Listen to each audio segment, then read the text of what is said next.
Well, Samsung and Sony are trying to trump Apple. Bloomberg has learned the two tech giants will unveil new products ahead of Apple's planned event next month. Samsung is set to introduce a wristwatch with smartphone-like features along with a new Galaxy Note, and Sony is expected to release its latest handset at the same time, all before Apple's event. So is the anti-Apple marketing strategy going to pay off?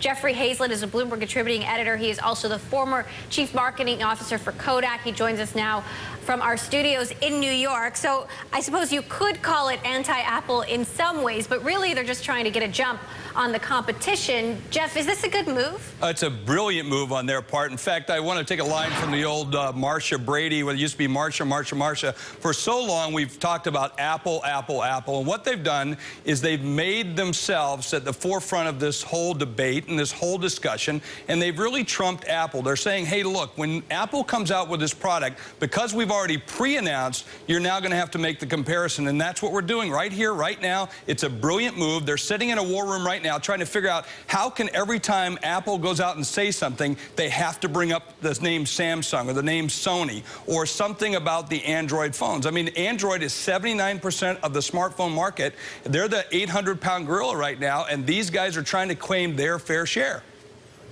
Now, these products are supposed to be unveiled by Samsung and Sony just days before a Consumer Electronics Show in Berlin. So are they really trying to get a leg up on Apple, or are they just...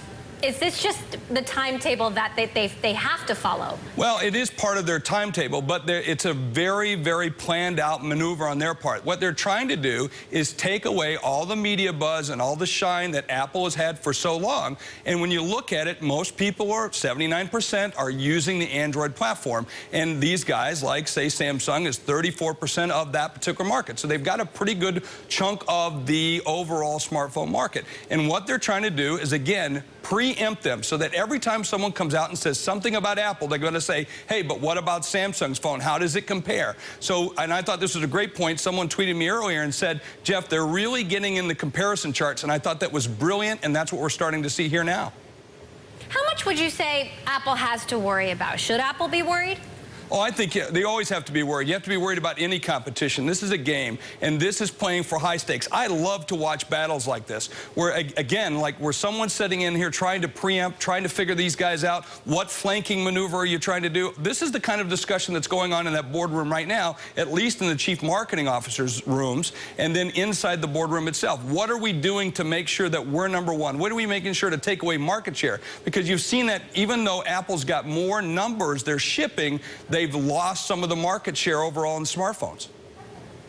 So where do we go from here, Jeff? I mean, with Samsung versus Sony versus Apple, how do you see the market shaping up? I mean, does first mover advantage, does an early announcement really matter, or does it all come down to the product? I mean, aren't sales going to tell the actual story? Well, I still think sales are going to be good because more and more people are moving away from traditional digital handsets into the smartphone market. What they're trying to do is get you first, because once you choose Apple or once you choose Android, you typically won't make a switch. And as we know, most people, once you've got your favorite phone, that's what you stick with for most of your lifetime. It has to be some catastrophic event, like you've dropped your phone, lost it, or they did something bad with your service, or they put features and functionalities that you didn't like. And it used to be that the apps themselves were what were driving it, but now we're seeing so many Android apps, and as my daughter pointed out to me earlier, she said, Dad, they're even cheaper. So they really want to capture that person at the first mover advantage, and by doing this, they're making people think twice, and that's a real important move.